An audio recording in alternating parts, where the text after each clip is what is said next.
Saludos amigos, soy Luis Rubén Sánchez, esta es Boricua TV y su plataforma de radio y televisión digital Boricua TV, canal 39 en el sistema Nikon, Boricua TV también en el sistema Roku, www.boricuatv.net, nuestra señal abierta por internet. Celebramos este fin de semana la novena elección en la República de Chile, en Sudamérica. Desde Chile nos acompaña el buen amigo Eduardo Gallardo Ramírez, un joven periodista muy destacado en Chile, quien nos va a hablar sobre lo que acontece y qué podemos esperar con un atisbo a lo que suceda el día de la elección. Seguida regresamos con el buen amigo Eduardo Gallardo Ramírez.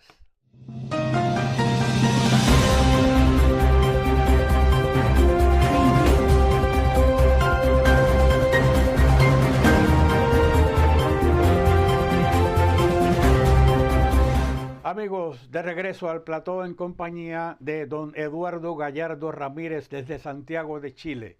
Eduardo, un cordial saludo puertorriqueño. Háblanos, ¿cuál Muy buenas tardes. es, cuál es el número de la elección Muy que buenas tardes, un festejamos gusto.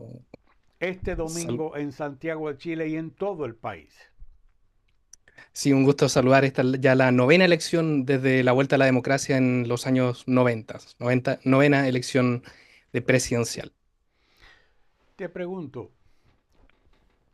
¿cuál es el número de electores que se espera participe en esta elección? Bueno, esta es una elección bastante particular, va a ser la primera elección que tiene voto obligatorio para los chilenos. Por lo tanto, el padrón es de más de 15 millones de personas, casi 15 millones 800 mil personas, las que están habilitadas para votar y que de hecho están obligadas para votar en estas elecciones. Para que tengamos un poco en cuenta lo que es esta cifra, en la primera vuelta de las elecciones pasadas de 2021, votaron 7 millones 100 mil personas, es decir, menos de la mitad de las personas que van a votar este próximo domingo. Pero es obligatorio para todos los candidatos que están en las papeletas o para todos los electores que están empadronados. Es obligatorio para todos los electores que están empadronados, para todos los chilenos. Para los extranjeros tienen que haber residido al menos 5 años en el país para poder votar y para ellos no es obligatorio todavía. ¿Esto corresponde a una expansión del principio democrático en el país? Se podría decir que sí, se podría decir que, bueno, esto responde a una reforma que fue aprobada hace algunos meses en el Congreso, que era impulsada principalmente por el gobierno o sea, más bien por sectores opositores y más de centro, no tan opositores al gobierno, para hacer obligatorio el voto, que buscaban también entonces hacer obligatorio el voto para las personas extranjeras. Sin embargo, el gobierno se opuso, asimismo el oficialismo, y terminó siendo voto obligatorio para los chilenos, pero para las personas extranjeras voto opcional, por lo tanto no tienen multas. Entonces, sí, para los chilenos es una expansión de la democracia y para los extranjeros es más bien una invitación a votar que una obligación como para los compatriotas. Eduardo, solamente votan los chilenos residentes en Chile. No, también hay mesas, se van a habilitar mesas, más de 200 aproximadamente, en el extranjero para que voten las personas, los chilenos que estén en otros países. ¿Cuántos chilenos hay fuera del país y cuál es el estimado del voto ausente? El estimado de voto ausente todavía no hay alguna cifra oficial y respecto a los electores chilenos que están fuera del país, están alrededor de los 160.000. Serán 160.000 votos que se van a ir contando desde otros países del mundo. Eduardo, vamos a ver ahora cuántos candidatos se presentan en esta elección, contemplando que ya han sido certificados. Ahora vamos a tener 8 candidatos presidenciales, que es bastante, en realidad. Son ocho nombres que van a estar en la papeleta. Eh, Eso también corresponde a una expansión al principio democrático, es decir, hay 8 candidatos que aspiran a presidir el país y eso parece que responde a una participación democrática también, ¿no? Precisamente, es una expansión, podríamos decir, de esta democracia, porque tenemos, por un lado, los partidos, las coaliciones tradicionales, como de la centroizquierda, centroderecha, pero también tenemos candidatos independientes que se han ido sumando, gente que no ha participado en política, que ahora está en su primera carrera presidencial, nuevos partidos, también tuvimos en junio, tuvimos unas primarias, por lo tanto ahí habían otros 3 precandidatos presidenciales que aspiraban a llegar a la moneda y terminaron en el fondo en uno. Cuando hablas de la moneda hay que explicarle a nuestros amigos televidentes que es el histórico edificio donde reside el gobierno en tu querido Chile. Te El pregunto Palacio. ahora, eh, ¿cómo han sido las promesas de campaña? ¿Cuál ha sido la más interesante? ¿Cuál ha sido la más altisonante? ¿Cuál ha sido la más que llama a la participación? Bueno, yo creo que aquí tenemos que dividirlo en 3 temáticas principales, que son lo que más preocupa a la ciudadanía, que son la seguridad, el tema de la migración, que está un poco relacionada, y el tema de la economía. Cuanto a seguridad, la mayoría de los candidatos propone fortalecer la inteligencia de las policías, de gendarmería. También hay candidatos como José Antonio Cast o los más cercanos a la derecha que proponen medidas más duras, ¿no? Esto sería José Antonio Cast, Evelyn Matei y Johannes Kaiser, que son fortalecer y agravar las penas para los delitos, apoyar a veces a las Fuerzas Armadas en lo que es en la seguridad interna, también aumentar el número de carabineros y principalmente también cerrar las fronteras, en el fondo reforzar la presencia en las fronteras, en los pasos no habilitados para evitar el ingreso de migrantes irregulares. Esa es una medida también de Janet Jara, que es para que vayamos acostumbrándonos en la candidata del oficialismo, de la izquierda y la centroizquierda, que también propone esta presencia en las fronteras. Otro de sus eslogans, de sus principales, bien digo, banderas, es el levantamiento del secreto bancario, que es algo que ha repetido constantemente en los debates y entre sus propuestas, que es en el fondo poder seguir de manera más fácil el dinero ilícito. En el fondo, seguir la cadena del dinero para perseguir al crimen organizado, que también ha sido uno de los grandes problemas para nuestro país en los últimos años. También tenemos otras propuestas, por ejemplo, Franco Parisi, que es uno de los candidatos más outsider, si se quiere, uno de los más distintos y disonantes con el resto de la política tradicional, que él evalúa crear policías municipales armadas, quiere también arrendar cárceles en barcos, en el fondo poder enviar a reos de alta peligrosidad a cárceles en barcos lejos del territorio nacional. También, por ejemplo, tenemos otros candidatos como Harold May Nichols, que fue presidente de la Asociación Nacional de Fútbol, también fue director ejecutivo de los Juegos Panamericanos de Santiago 2023, que si bien también propone, como todos en general, un control exhaustivo de la frontera y fortalecer la inteligencia, también propone mejorar la iluminación y la conectividad en la Araucanía, en la macrozona sur, que ha sido una zona afectada por el terrorismo.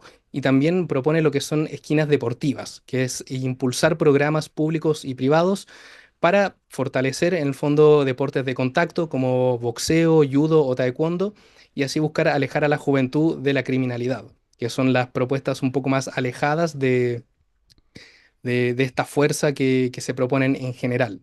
También en cuanto a economía, que ha sido de los principales puntos, en general la derecha, es decir, los candidatos Johannes Kaiser, José Antonio Cast, Evelyn Matei, apuestan por una austeridad fiscal, recortar los gastos, terminar con programas que están siendo mal evaluados, rebajas tributarias también, y así fomentar la inversión. También otra cosa que buscan en general en ese sector es destrabar lo que se llama aquí en Chile la permisología, que en palabras simples es el tiempo que se demoran los proyectos de inversión en recibir los permisos ambientales.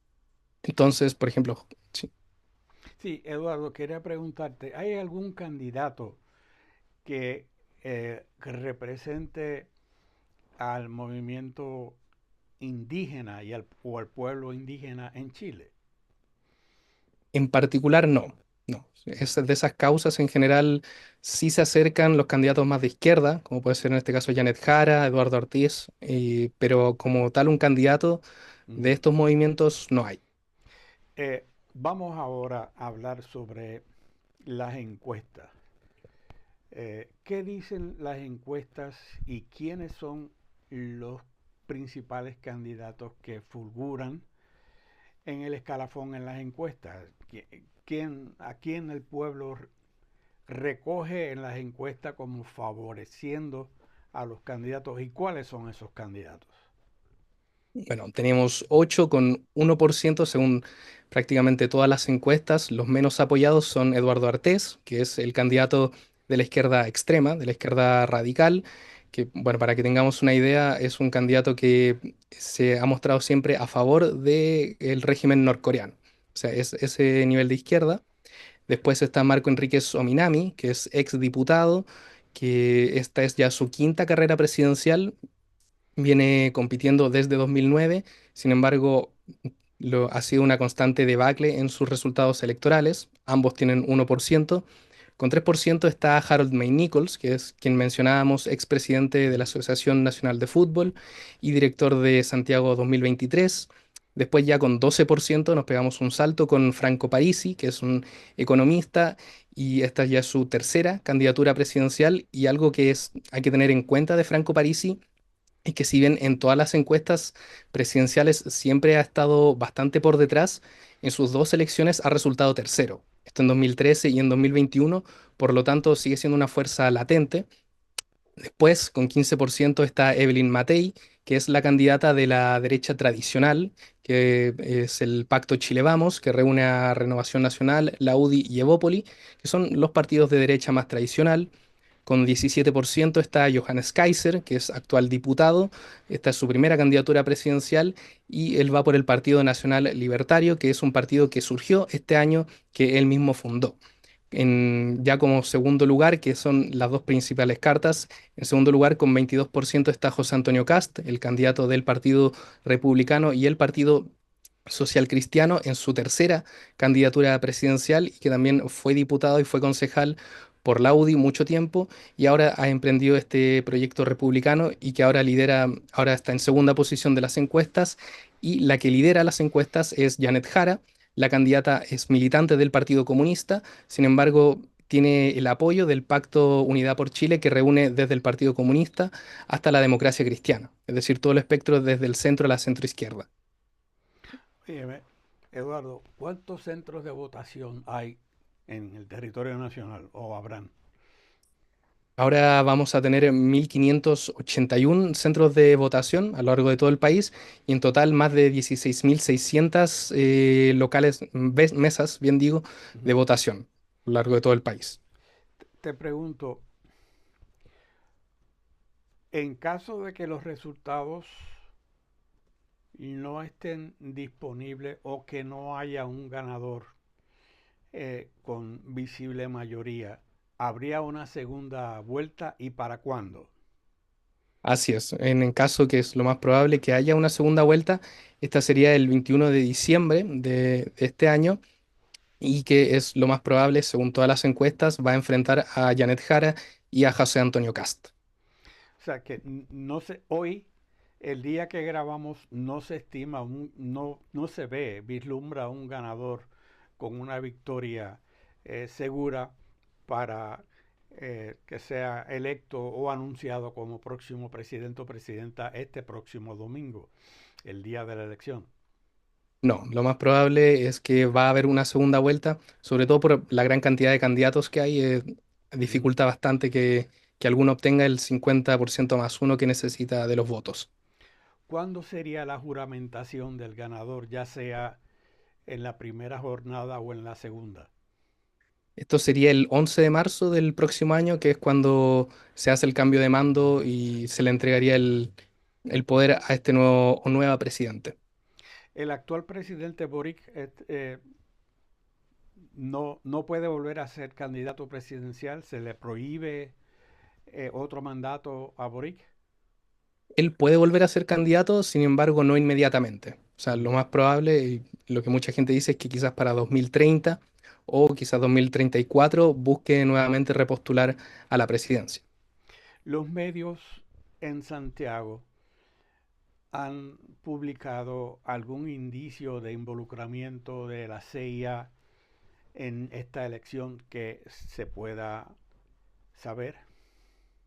Hasta el momento no se sabe. Lo único que se ha hablado es que desde la administración de Trump se ve con interés la elección, sobre todo por la posible victoria de José Antonio Cast, que es candidato republicano, cercano también a Javier Milei, a Nayib Bukele y a ese mundo al que pertenece Donald Trump, y por lo tanto verían con interés su victoria. Sin embargo, hasta el momento no se ha sabido nada de alguna intervención. Bien, hermano, te deseo a ti el mayor de los éxitos, igual a la democracia chilena. Esperemos que transcurran con la mayor normalidad, sin incidentes de violencia y, por supuesto, con la vigilancia necesaria y prudente para la celebración democrática que se avecina. Muchísimas gracias por estar con nosotros y éxitos. Muchas gracias por la invitación. Mucho éxito. Bien, amigos, hasta una próxima ocasión desde Santiago de Chile con el amigo Eduardo Gallardo Ramírez. Hasta la próxima.